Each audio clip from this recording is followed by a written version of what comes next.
नमस्कार, मैं हूँ संजय शर्मा। आप देख रहे हैं 4 PM न्यूज़ नेटवर्क।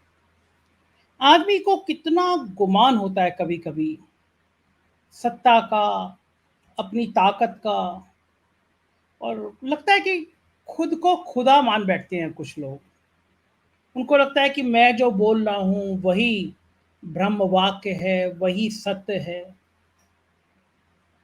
कितनी ज़िंदगी क्षणिक है, आदमी भूल जाता है। कोरोना काल में सबको याद आता था, सब डायलॉग बोलते थे, अरे लाइफ़ कितनी क्षणिक है। पैसे वाला, ताकत वाला, सब सब डरे हुए थे। लेकिन फिर वही अहंकार की, कोई मेरे खिलाफ कैसे बोल सकता है, कोई मेरी सत्ता के खिलाफ कैसे उठ खड़ा हो सकता है। ये अहंकार की भाषा सत्ता के कई नेताओं में देखने को मिल रही है। लेकिन ये भाषा इतनी जहरीली हो जाएगी, इसकी मैंने कल्पना नहीं की थी। आज मैं आपसे अपने मन की बात करने करूँगा, और आपके भी जवाब चाहूँगा कि क्या लगता है आपको कि क्या इस देश में, जो गांधी का देश था, जो महात्मा गांधी के सपनों का देश था, जहाँ पे अहिंसा की बात होती थी, जहाँ पे प्यार की बात होती थी, वहाँ इतनी नफ़रत घोल के कोई सत्ता हासिल कर भी लेगा तो सत्ता का मतलब क्या होता है? अभी 2 दिन पहले मैं अपने मेरे अधिवक्ता हैं हैदर जी, मैं कई बार ज़िक्र करता रहता हूँ, बहुत सीनियर लॉयर हैं, बहुत अच्छे इंसान हैं। मैंने ज़िंदगी में जितने अच्छे लोग देखे उसमें से एक वो हैं। तो एक रिट तैयार करनी थी, उनके नए चैम्बर में गया था, लौट के आ रहा था, उन्होंने 2 लाइन कही। कभी-कभी ऐसा होता है कि आपके संगी साथी भी कोई आपको 2 लाइन बोलते हैं और बड़ी अपील कर जाती है। तो गाड़ी चला रहे थे, मैं बैठा हुआ था, तो मुझसे बोले कि कितनी अच्छी लाइनें हैं। एक नस, टस से मस और बस। आप सोचिए, पूरी ज़िंदगी का सार इन 3 लाइनों में है। एक नस, टस से मस और बस। दिमाग की एक पतली-सी नस। हम मशीन नहीं हैं, हम इंसान हैं। सेकंड के किस हिस्से में दिमाग की एक नस, टस से मस और बस। दिल की एक नस, रात को सोते सोते पता नहीं कौन, मैं, आप या कोई और, दिल है ना ये, इसमें ये धड़कता भी है, आप कितने भी मशरूम खा लीजिए, लेकिन दिल है ना ये। एक नस, टस से मस और बस। किस चीज का अहंकार? सत्ता में शामिल होने के लिए लोगों को धमकी देने का अहंकार। हमारे साथ नहीं आओगे तो हम तुम्हें तबाह कर देंगे, इसका अहंकार। खुद को ईश्वर होने का, खुद को ईश्वर मानने का अहंकार। कैलाश विजयवर्गीय का एक वीडियो भेजा मुझे मेरे मित्र ने, मैं सुन के सन्न रह गया। कोई गली मोहल्ले बाढ़ के नेता नहीं है कैलाश विजयवर्गीय।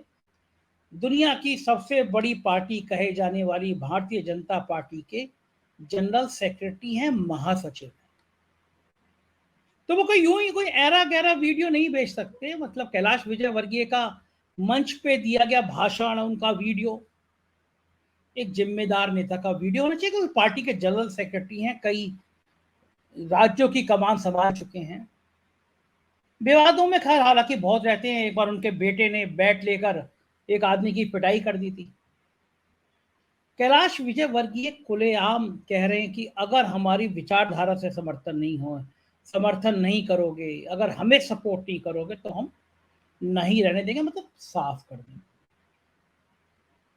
मुझे लगा कि मैं प्रधानमंत्री जी से पूछूं कि क्या ये 2024 का आपका अधिकृत प्लान है?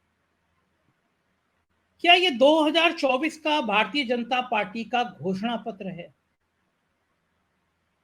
क्या ये भारतीय जनता पार्टी की चुनौती है? और ये क्या भारतीय जनता पार्टी का चैलेंज है कि अगर हमारे साथ नहीं आओगे तो हम साफ कर देंगे?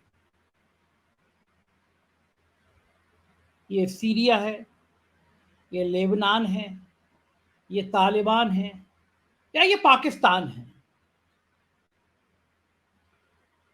दुनिया के सबसे सुंदर देश, दुनिया के सबसे सुंदर देशों में शुमार हमारा भारत,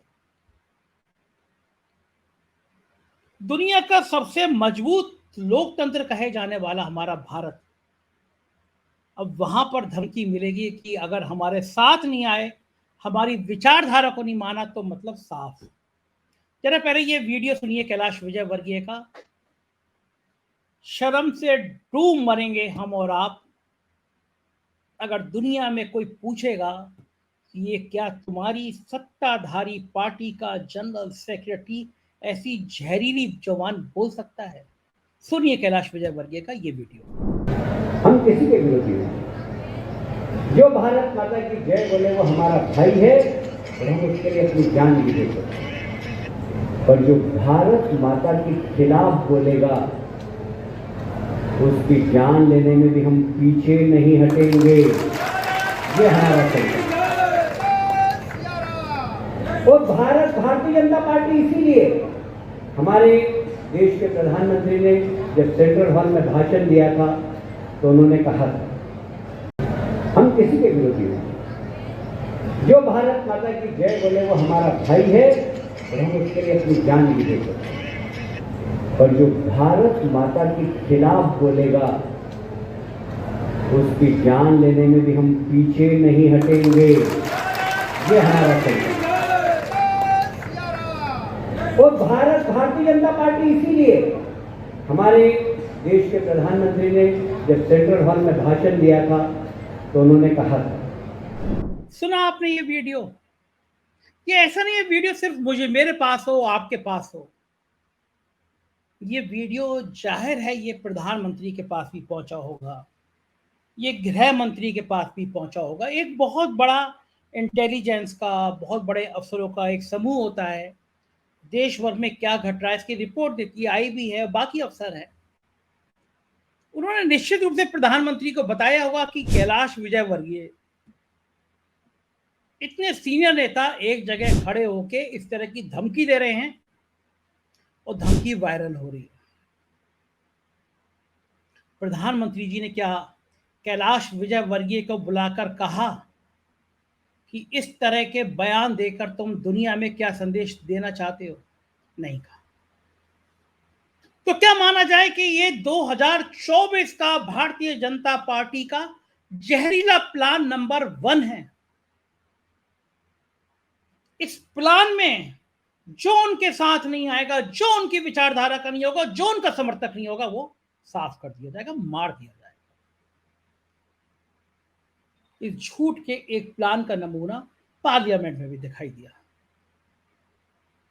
राहुल गांधी पार्लियामेंट में लौटे, ऐतिहासिक तरीके से उनका स्वागत हुआ। वो कांग्रेस पार्टी के अध्यक्ष नहीं है, वो लोकसभा में कांग्रेस के नेता नहीं है, लेकिन गेट पे उनके स्वागत के लिए पूरा विपक्ष उमड़ा हुआ था।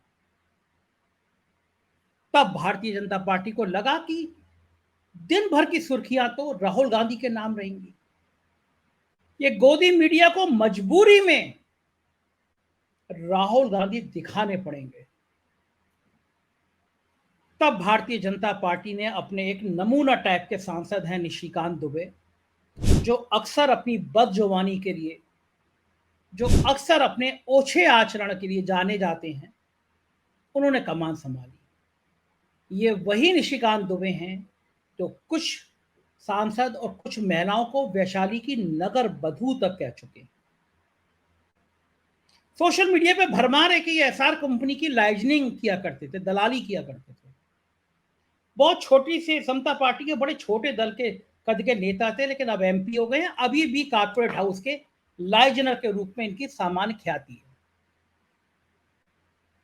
वैशाली की नगर बधू कहा था, लोगों ने कहा था कि यह भारतीय जनता पार्टी के सांसद की मानसिकता है, लेकिन माफी नहीं मांगी है सांसद ने।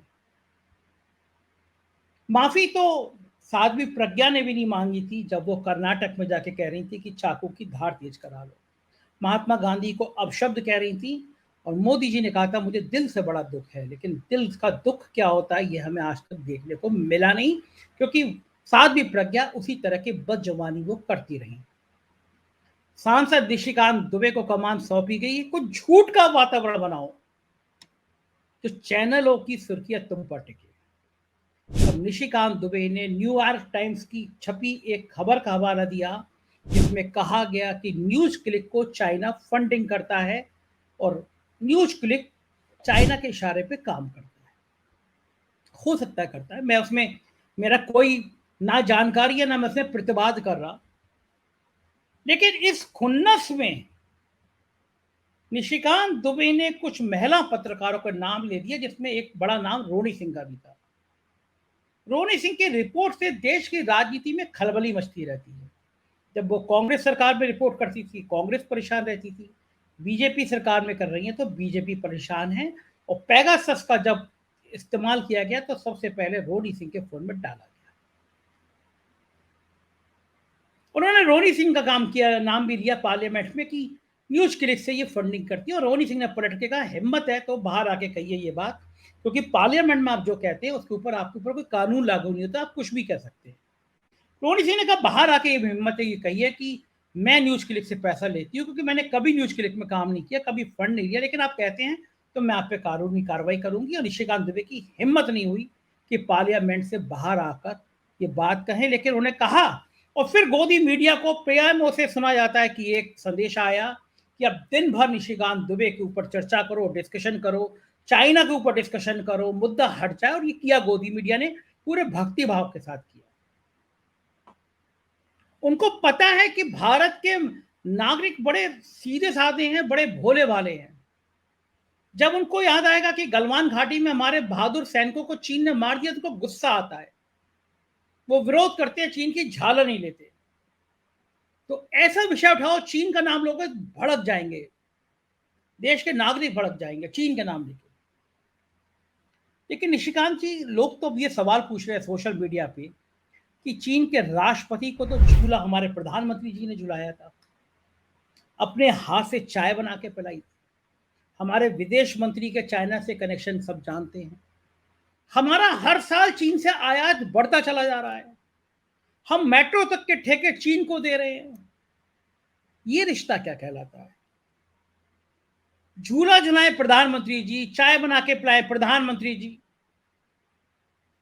लेकिन आप लोगों को ऐसे ही भ्रमित करेंगे जैसे पाकिस्तान का नाम लेके कहते हैं। गिरिराज किशोर कहते हैं पाकिस्तान चले जाना चाहिए, पाकिस्तान चले जाना चाहिए। 2014 के चुनाव में प्रधानमंत्री ने घूम घूम के शहीद हेमराज का सर वापस लाने की बात कही थी। हेमराज वो बहादुर है जिसका सिर काट के पाकिस्तान के लोग ले गए थे। और प्रधानमंत्री जी कहते थे 2014 से पहले सरकार बनी तो हम सीधा सीधा लाहौर पर अटैक करके शहीद हेमराज का सर वापस लेकर आए। देश उनकी बोली बारी बातों में आ गया, क्योंकि तब देश के लोगों को लगता था कि भगवान विष्णु का अवतार है। लेकिन सरकार बनी और शपथ ग्रहण में शहीद हेमराज का सर तश्तरी में सजा के नहीं आया गया, बल्कि शहीद हेमराज का सर काटने वाले नवाज शरीफ को न्योता दिया गया। मुझे नहीं पता कि जो लोग शहीद हेमराज का सर लाने की बात कर रहे थे 2024 में आते आते वो इस सवाल को भूल गए, पूछना भूल गए, यादों से हेमराज उतर गया।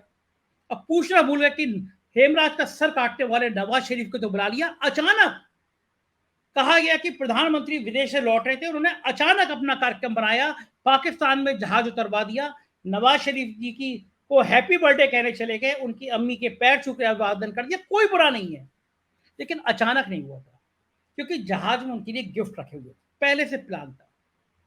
तो गिरिराज किशोर जो बात बात में पाकिस्तान भेजते हैं वो बताते नहीं है कि पाकिस्तान का मोदी जी से क्या कनेक्शन है, जैसे जैसे निशिकांत दुबे नहीं बताते कि प्रधानमंत्री जी का चीन से क्या कनेक्शन। लेकिन बोला, झूठ बोला। दरअसल ये झूठ की एक फैक्ट्री तैयार की जा रही है। आप भूल जाएं कि 2014 में ये कहा गया था आपसे कि ये मेरी चुनौती है, ये मोदी की चुनौती है कि 2022 तक, ये मोदी का वादा है कि 2022 तक हर गरीब के मकान बन के तैयार होंगे, हर गरीब के सर पर छत होगी।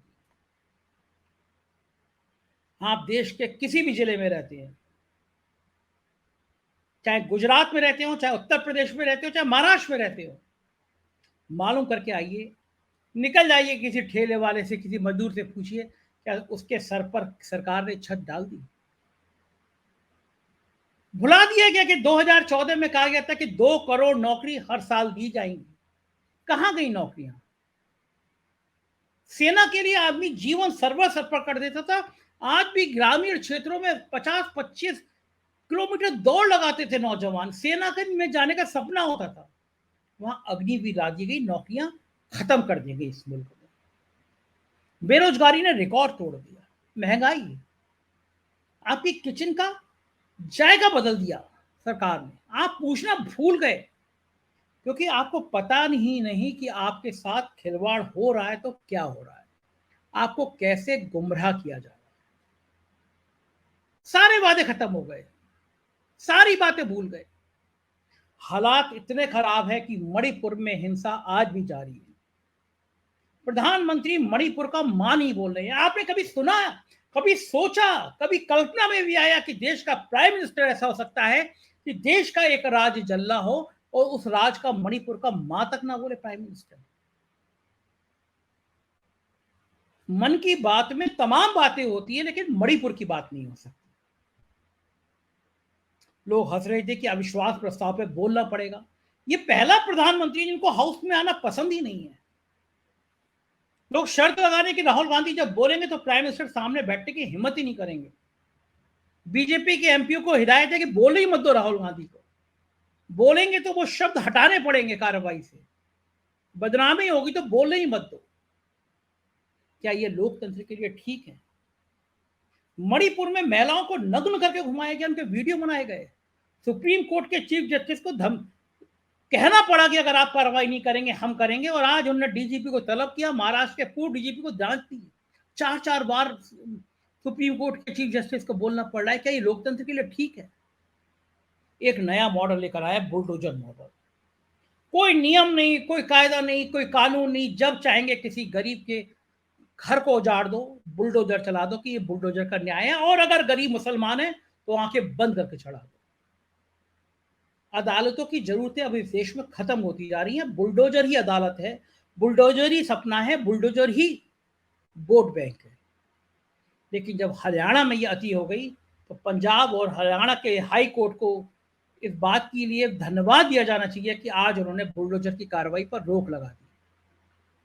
कहा कि ये उचित नहीं है। कानूनी प्रक्रिया है, दोषी है उसके लिए तमाम दंड है, लेकिन आप किसी का बुलडोजर, मान लीजिए वो बेगुनाह हुआ, वो अदालत से छूट गया, क्या घर उसको बना के देंगे? इस तरह से देश में संविधान खत्म हो जाएगा। कोई नियम, कायदा, कानून, देश संविधान से चलता है, देश तानाशाही से नहीं चलता है। लेकिन ये देश को तानाशाही से चलाने की कोशिश हो रही। दरअसल अब किसी को कुछ तय करने का अधिकार नहीं है। सारी सत्ता, सारी ताकत, सारा नियंत्रण केवल एक हाथ में रहने को देश कैसे महसूस करेगा मैं नहीं जानता। लेकिन एक अजीब सा डर है, एक अजीब सा माहौल है। दुनिया हम पे हंस रही है, दुनिया पूछ रही है कि भारत में हो क्या रहा है। मणिपुर में क्यों नहीं बोले प्राइम मिनिस्टर? मणिपुर में हो क्या रहा है?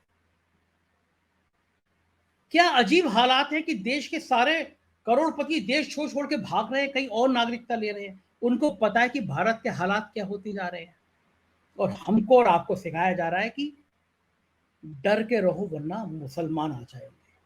क्या ये उचित है किसी भी देश में? वो इस देश के नागरिक नहीं है। वो 30 करोड़ 35 करोड़ लोग क्या इस देश के नागरिक नहीं है? वो भी हमारे भाई हैं। उनके अंदर भी वही खून बहता है जो हमारे खून के अंदर खून बहता है। इस नफरत से आप कहाँ, देश को कैसे बचा पाओगे? देश को कहाँ ले जाओगे? कैलाश विजयवर्गीय जैसे ये जहरीले बयान देश को किस मुकाम तक ले आएंगे? मुझे ये सोच के ही डर लगता है। मैं इस ख्याल से डरता हूं कि इस देश का भविष्य क्या अब नफरत का वातावरण तैयार करेगा? क्या देश का भविष्य नफरती हाथों में चला जाएगा?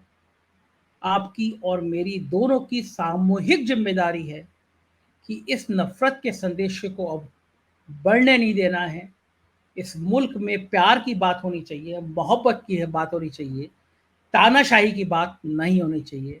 अगर आप मेरी राय से अवगत हैं, मेरी राय से सहमत हैं, तो कृपया कमेंट बॉक्स में अपनी राय जरूर बताइए। शुक्रिया, थैंक यू।